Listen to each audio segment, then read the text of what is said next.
Shalom saudaraku dalam Tuhan. Saudara, biasanya Ustadz Juma kalau debat dengan Kristen suaranya lantang.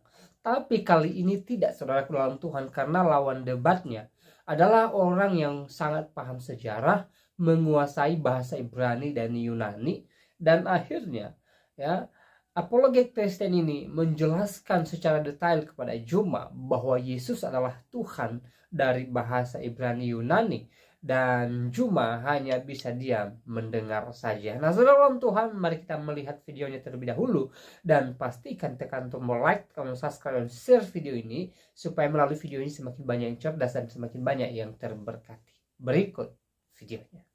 Kalau firman itu ciptaan, Bang Juma, kalau firman itu adalah diciptakan, bagaimana mungkin Allah menciptakan ciptaan melalui ciptaannya? Kalau firman itu tidak di dalam diri Allah, Sang Bapa yang Esa itu, bagaimana mungkin hal itu bisa terjadi? Artinya, argumentasi Bang Juma pun saling kontradiksi. Di satu sisi Bang Juma mengakui firman itu di dalam Allah, di satu sisi Bang Juma mengatakan firman itu ciptaan. Berarti di dalam diri Allah yang bukan ciptaan, ada yang ciptaan. Itu juga masih salah. Itu logika falasi. Bagaimana Bang Juma menjelaskan kesalahan itu? Jadi yang pertama, Yesus mengklaim dia dari surga.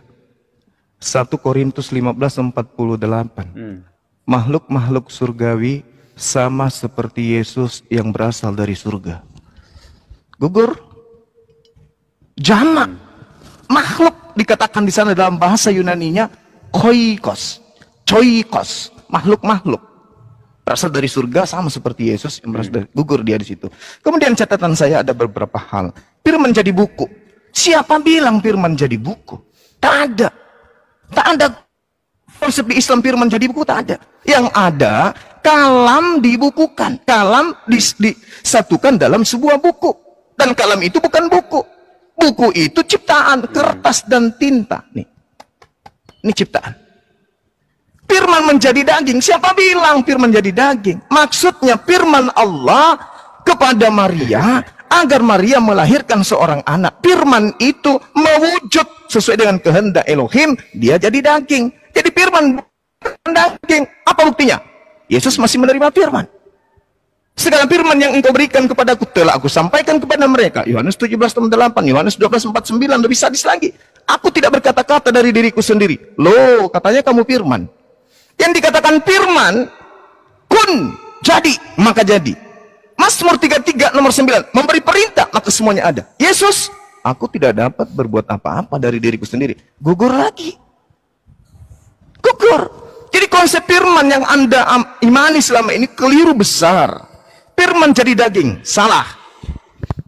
Tidak ada firman jadi daging, tidak ada perkataan. Nah kemudian, ketika saudara berbicara mengenai logos, seakan-akan mengajarin Bang Zuma, Anda juga harus membedakan antara etos, patos, dan logos. Logos itu dalam bahasa Ibrani dafar. Dafar itu adalah kegiatan Tuhan di dalam menciptakan, mengadakan sesuatu yang tidak ada menjadi ada. Maka dia dafar, berlogos, berkata. Berkata dengan kata memang beda. Berkata, pekerjaan kata itu adalah apa yang keluar dari yang dikeluarkan dari pekerjaan berkata tadi. Contoh nih, saya berkata, jadilah sumur. Sumur itu bukan saya. Tapi sumur itu pada mulanya adalah perkataan dari saya. Bukan berarti sumur itu adalah saya. Jadilah Yesus, jadilah firman. Itu enggak ada seperti itu. Makanya kalau saudara saya ini mengambil Yohanes 1 nomor 3, tidak ada sesuatu yang ada selain daripada dia. Selain daripada yang sumber. Termasuk Yesus. Contoh, Yohanes 1 nomor 3 ketika Anda mengurai, teruskan ke bawah. Di data nomor 14 ya. Firman itu telah menjadi daging. Maksudnya, ide Tuhan itu benar-benar tercipta menjadi makhluk Yesus. Jangan Anda kaitkan lagi ke Elohim. Elohim itu jamak sehingga oh dia adalah Tuhan itu sendiri turun. Enggak sampai segitu. Ajaran Ibrahim tidak seperti itu. Agama Nabi Ishak dan juga Nabi Ismail tidak seperti itu. Makanya kesalahan fatalnya itu di situ. Konsep firman yang Anda anut itu kelirunya di sana. Firman itu adalah kata. Berfirman itu adalah berkata. Ketika Tuhan hendak mencipta, mengadakan sesuatu di luar dari dirinya, maka Tuhan cuma berkata, cuma berfirman. Maka Makanya Yesus mengatakan Yohanes 8:42, endingnya di situ. Tapi yang harus kita pakai akal, bukan iman. Yesus mengatakan apa?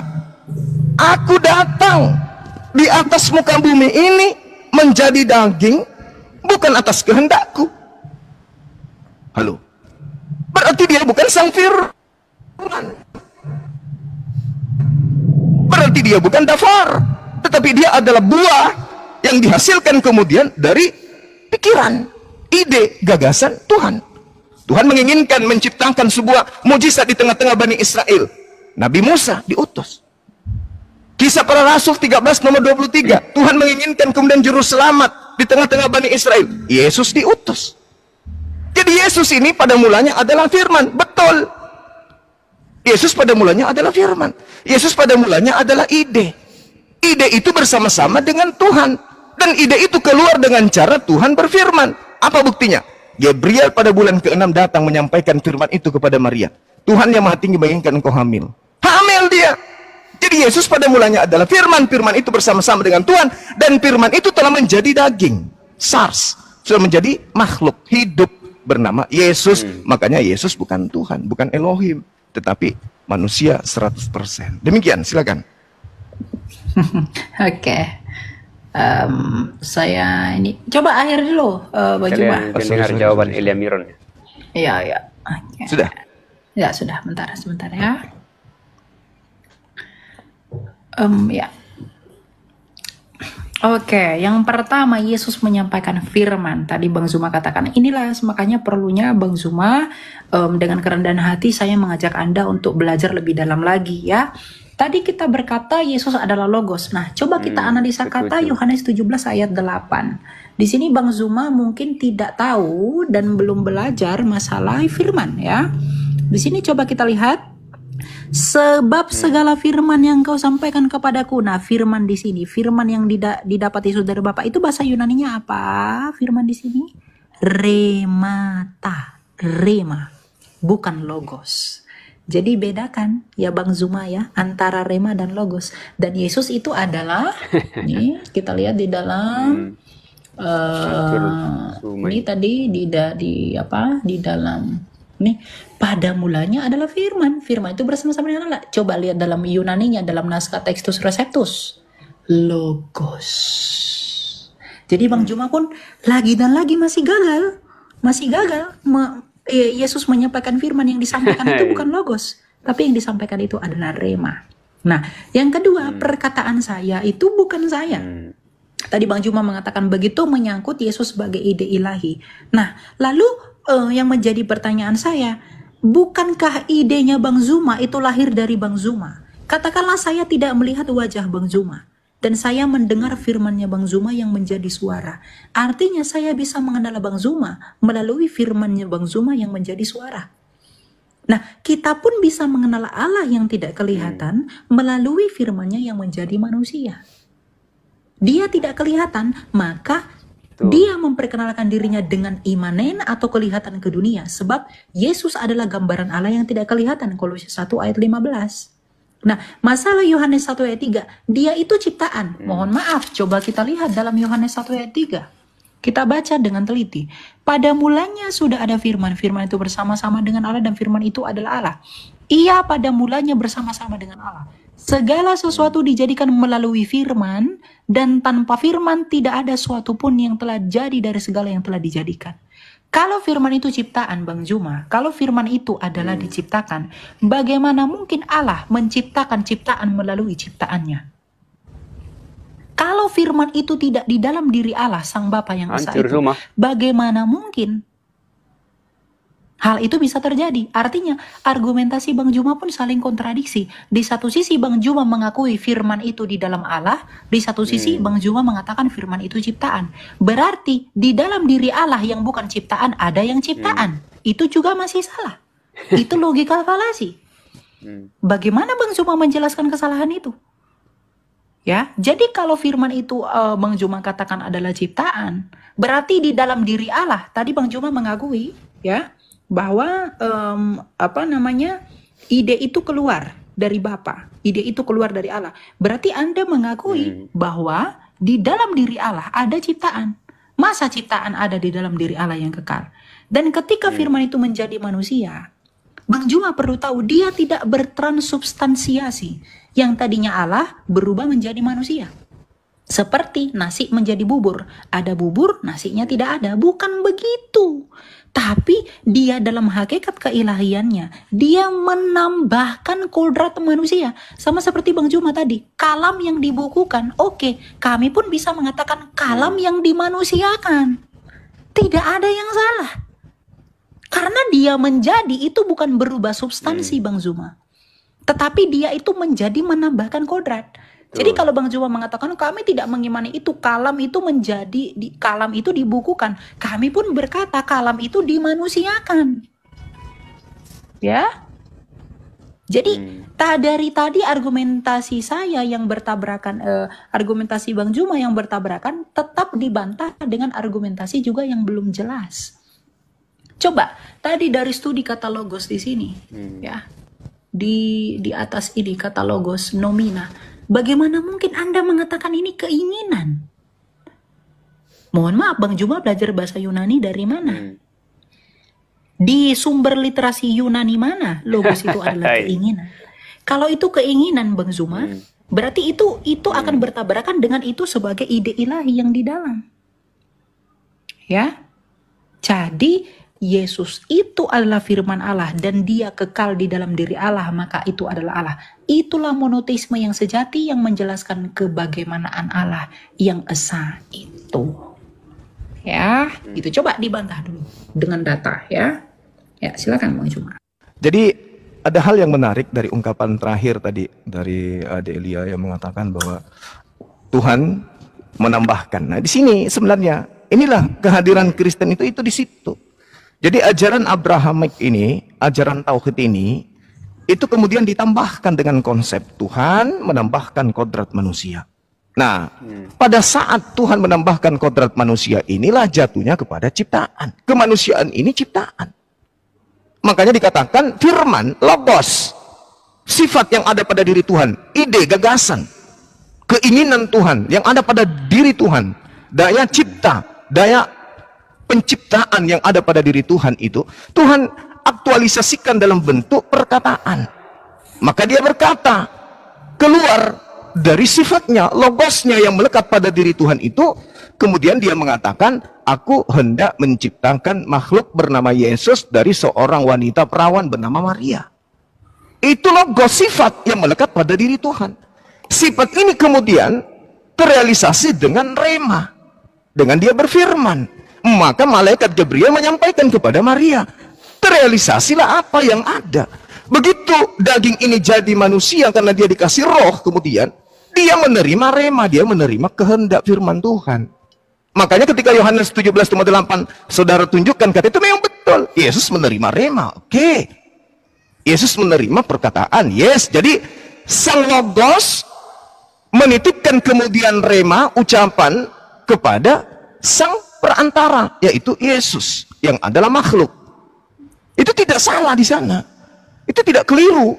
Yang jadi permasalahan kemudian adalah ketika Yesus ini yang adalah makhluk yang berasal dari sifat Allah yang adalah logos yang melekat pada diri Allah, kemudian menerima rema, dianggap sebagai Tuhan itu sendiri. Sehingga ada konsep menambahkan kodrat daging. Daging ini ciptaan. Apa mungkin Tuhan menambahkan ciptaan pada dirinya dan ciptaan itu kemudian menjadi Tuhan juga?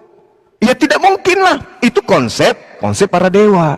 Kalau dewa-dewa Roma Yunani, iya. Makanya muncul kata Theos. Theos itu dewa. Dewa nuzul menjadi manusia, mengambil daging menjadi setengah dewa, setengah manusia. Itu betul. Tapi kalau dikatakan kemudian pencipta langit dan bumi yang dikenal dengan sebutan Hasem, menambahkan pribadi baru dalam bentuk daging, oh itu nggak ada. Di ajaran Nabi Ibrahim, Abrahamik itu nggak ada yang kayak gitu. Itu murni dari ajaran Kristen aja yang bikin. Makanya konsep logos ini dalam hal ini adalah pada mulanya adalah firman-firman ini menjadi daging, itu hanya ada di Kristen. Yohanes 1 ini nggak diimani oleh orang-orang Yahudi. Karena itu sangat mengganggu ajaran tauhid mereka. Mengganggu ajaran yang diajarkan oleh Nabi Abraham atau kakek mereka. Ini yang perlu dipahami. Sehingga ketika kita gulirkan permasalahan, kodrat yang ditambahkan pada diri Tuhan ini apakah ciptaan atau pencipta? Nah, itu masalah di situ. Ketika saudara mengatakan menambahkan kodrat manusia, pertanyaannya, jasadnya, dagingnya, berupa kaki, tangan, semua yang ada pada diri, ini ciptaan atau pencipta? Siapa yang kemudian mengadakan sesuatu yang tidak ada menjadi ada? Maria tadinya tidak punya anak, tiba-tiba muncul bayi. Siapa yang menciptakan bayi imut ini? Karena ini adalah hal yang ditambah-tambahkan kemudian, sehingga Yesus mendapatkan posisi dari Trinitas ini. Yesus jadi bagian, dagingnya jadi bagian, jadi Tuhan. Sehingga kata Elohim dimaknai jamak, Tuhan itu banyak. Nah, sekarang permasalahannya muncul ketika Tuhan menambahkan kodrat manusia, daging, darah, kulit, tulang, rambut, kuku. Ini apa? Ciptaan atau bukan? Karena dia adalah hal baru. Anak Maria ini adalah hal baru. Maria tadi yang tidak memiliki anak, tiba-tiba menjadi anak. Nah, inilah kemudian yang perlu dipahami oleh saudara-saudara Kristen, bahwa batilnya konsep Trinitas itu nyata terlihat dengan adanya penambahan pribadi Tuhan yang merupakan manusia. Gambarannya Kolose 2:9, Filipi 2 nomor 6 sampai nomor 8. Tuhannya Bani Israel mengambil daging manusia. Apakah daging ini ciptaan? Nah, itu masalah besar. Demikian. Oke, berarti nanti ini Dengarkan saya dulu, lagi baru respon nanti dari setelah India. saya, Bang Juma tutup, saya juga tutup ya. Udah 5 soalnya. Oke. Betul ya? Oke, ya. Oke, saya harap teman-teman dapat manfaat ya dari apa yang kita sampaikan. Jadi teman-teman, sekesimpulan itu tetap ada di dalam penonton ya. Kita itu diskusi saja by data, dan Anda yang menimbang sendiri saja gitu. Oke, kita lihat. Oh, sebentar. Dikirim deh kayak tadi. Oke, ya. Oke. Sudah? Yes. Oke, ya. Puji Tuhan ya. Nah, yang pertama saya mau bantah yang pertama ya. Bang Juma mengatakan itu adalah buatan Kristen. Ya, Bang Juma mungkin akan mengatakan itu buatan Kristen karena dari tadi Bang Juma belum mampu membantah ini. Memra dalam Targum. Bang Zuma, kalau memang firman itu menjadi manusia itu ide Kristen, di dalam iman Yahudi memra itu menjadi mal'ah Yahweh di dalam data ini. Nih, Bang Zuma. Malak Yahweh dalam Exodus, dia menjadi teofani. Memra itu menjadi teofani. Dan memra itu juga disembah. Artinya ide firman Allah menjadi manusia itu bukan punya Kristen doang. Betul. Tapi Yahudi juga mengakui itu. Malah Yahweh. Memra dalam Targum tadi. Ya, saya tidak heran mungkin tadi Bang Zuma tidak mengatakan itu tidak ada karena belum menjawab ketimpangan dalam argumentasi ini. Ini belum dibantah sama sekali. Ini punya Yahudi, ya. Nah, kemudian yang kedua itu adalah logos itu sifat. Nah, kalau logos itu adalah sifat, saya ingin ajak Bang Zuma berbicara lebih jauh. Bagaimana mungkin sifat itu adalah nomina, Bang Zuma? Sifat itu adalah adjektiva, bukan nomina. Adjektif, cantik, manis, lucu, itu sifat. Itu adjektiva. Tapi logos ini nomina, nominatif. Apakah Bang Zuma itu mau mengubah yang nomina dalam iman, dalam pemahaman Yunani itu menjadi adjektiva? Makanya dari tadi saya pengen Bang Zuma itu sebenarnya tunjukin kepada saya di mana data yang menunjukkan logos itu adalah adjektiva. Saya pengen tahu. Saya sudah menunjukkan literasi saya, logos itu adalah nominatif. Bentuk genitifnya logo, bentuk akusatifnya logon, bentuk datifnya logo. Jamaknya pun, nominatifnya pun menyerap kata tunggalnya logoi. Sama seperti theos menjadi theoi. Ya, theos itu nomina dan nominatif jamaknya adalah theoi. Nah, lalu kenapa begitu? Bagaimana Bang Juma menjawab ini? Bagaimana Bang Juma mungkin dengan mudah membolak-balikkan istilah, tapi tidak ada literasi yang disampaikan? Ya. Nah, yang ketiga, Yesus itu adalah makhluk. Oke, Yesus itu adalah makhluk. Karena dia menjadi manusia. Dia bukan transubstansiasi Bang Zuma. Tadi saya sudah jawab bahwa ketika Bang Zuma percaya kalam itu dibukukan, maka kami pun percaya kalam itu dimanusiakan. Kalau itu berkaitan dengan ide ilahi, firman itu adalah ide ilahi, Yang mau saya pertanyakan adalah, apakah ide itu yang di dalam diri Allah itu bukanlah Allah sendiri? Karena ini, logos itu adalah akal budi. Akal budinya Bang Zuma, bukankah Bang Zuma? Lalu akal budinya Allah, bukankah Allah? Pasti Allah. Jadi logika dan nalar yang relevan itu dielaborasi oleh Rasul Yohanes, Santo Yohanes. Pada mulanya sudah ada firman-firman itu bersama-sama dengan Allah. Firman itu adalah Allah. Karena di dalam Allah, bukan di luar Allah. Ya, jadi ini tadi tugasnya itu sebenarnya yang tidak dijawab itu sebenarnya adalah masalah Memra ini. Bang Zuma itu mengatakan itu buatan Kristen, firman menjadi manusia. Lalu bagaimana? Memra ini lebih parah loh. Memra itu menjadi Malah Adonai loh. Malah. Ini dalam Jewish Trinity Yuval Nathan. Ini boleh nanti dicari. Menjadi Theophany. Nih. Apa bedanya? Bah, di sini coba lihat. According to the Malik Yahweh directions, nothing won't do but to ex new as Yahweh has to identify the Father in Genesis. Only the post-Sinaitic Yahweh's narrator dan Musa knew that the Son and the Spirit were Yahweh. Jadi Musa pun di dalam bukunya Yoel Nathan ini, Bang Zuma, ya, dalam iman Yahudi, Musa pun mengetahui bahwa putra dan roh itu adalah Yahweh. Bagaimana ini? Ini tidak dibantah dari tadi. Saya nunggu bantahan ini.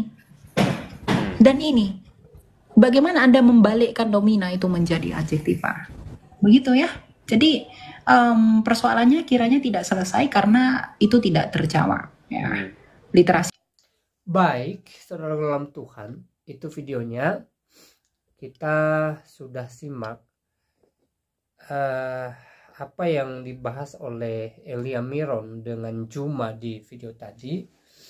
Mereka membahas Yesus sebagai Logos, dan Elia Miron membuktikan bahwa Yesus adalah Logos itu sendiri, Sang Firman itu sendiri, Sang Firman yang datang ke dunia ini mengambil rupa manusia dan menjadi manusia untuk menyelamatkan orang percaya kepadanya melalui penebusan di atas kayu salib.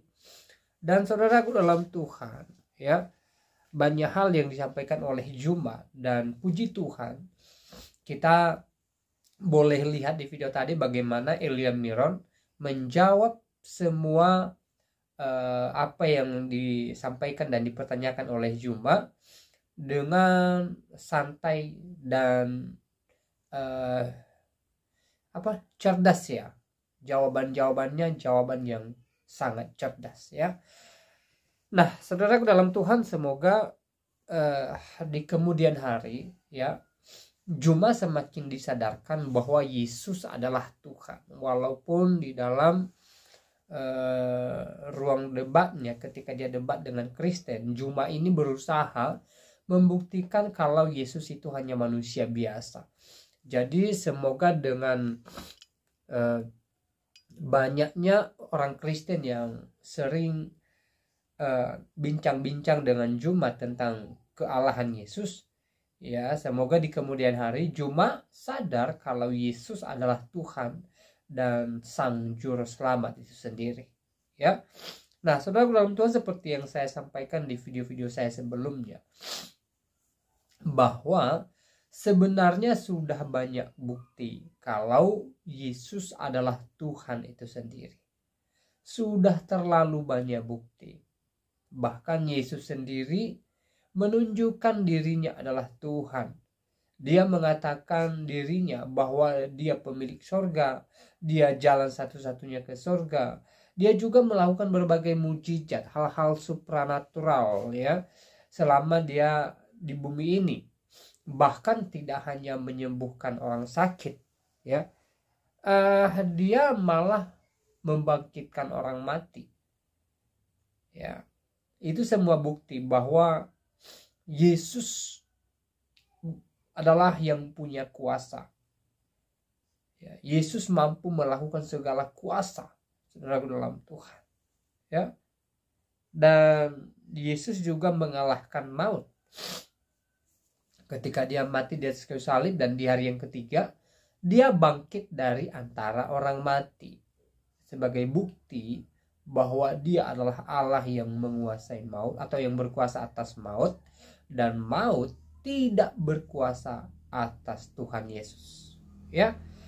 Nah, saudara dalam Tuhan, ya, kalau kita baca di dalam Alkitab sebenarnya ya sudah banyak bukti bahwa Yesus adalah firman itu sendiri. Firman yang datang ke dunia ini menjadi manusia. Sekali lagi tujuannya apa? Ya, untuk menyelamatkan orang percaya kepadanya, supaya orang percaya kepadanya tidak binasa melainkan beroleh hidup yang kekal, sesuai di dalam Injil Yohanes pasal 3 ayat 16 ya. Jadi seperti apa tanggapan saudara setelah menonton apa yang dibahas oleh Juma dan Elia Miran di video tadi? Tuliskan di kolom komentar, tuliskan tanggapan atau komentar yang baik, yang positif, terutama tanggapan atau komentar yang memuji, memuliakan nama Tuhan dan kerajaan surga. Nah, saudara, di kesempatan ini saya kembali mengingatkan kita supaya kita tetap semangat dalam menjalani hari-hari kita. Ya, apapun yang kita alami hari-hari ini, mari kita tetap semangat menjalaninya. Mari kita tetap optimis bahwa Tuhan menyertai kita. Hal yang terpenting adalah kita tetap percaya akan kuasa Tuhan dan tetap berserah diri kepada Tuhan. Ya, mengandalkan Tuhan dalam segala aspek kehidupan kita, sehingga Tuhan turun tangan memberikan yang terbaik bagi kita. Tuhan turun tangan menolong kita. Tuhan turun tangan melepaskan kita dari segala persoalan-persoalan yang menghadang langkah kita. Ya, saudara, kita ini manusia yang tentunya memiliki keterbatasan. Jadi kita butuh yang tidak terbatas, yaitu Tuhan. Ya, jangan pernah kita berjalan dengan kekuatan kita sendiri, mengandalkan kepintaran kita sendiri, mengandalkan kehebatan kita sendiri. Jangan, saudara dalam Tuhan. Tapi mari kita tetap mengandalkan Tuhan. Ya, kita terbatas, tetapi Tuhan tidak pernah terbatas. Ya, kalau mungkin ya, doa kita belum terjawab, belum terkabulkan. Ya, tetapi ingatlah, ketika kita tetap berserah kepada Tuhan, maka Tuhan memberikan kita kekuatan melewati badai-badai kehidupan kita.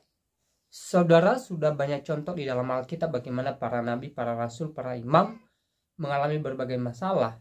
Tetapi ketika mereka mengandalkan Tuhan, kemenangan menjadi milik mereka. Saudara dalam Tuhan, semoga video singkat ini memberkati kita dan Tuhan Yesus memberkati kita semua.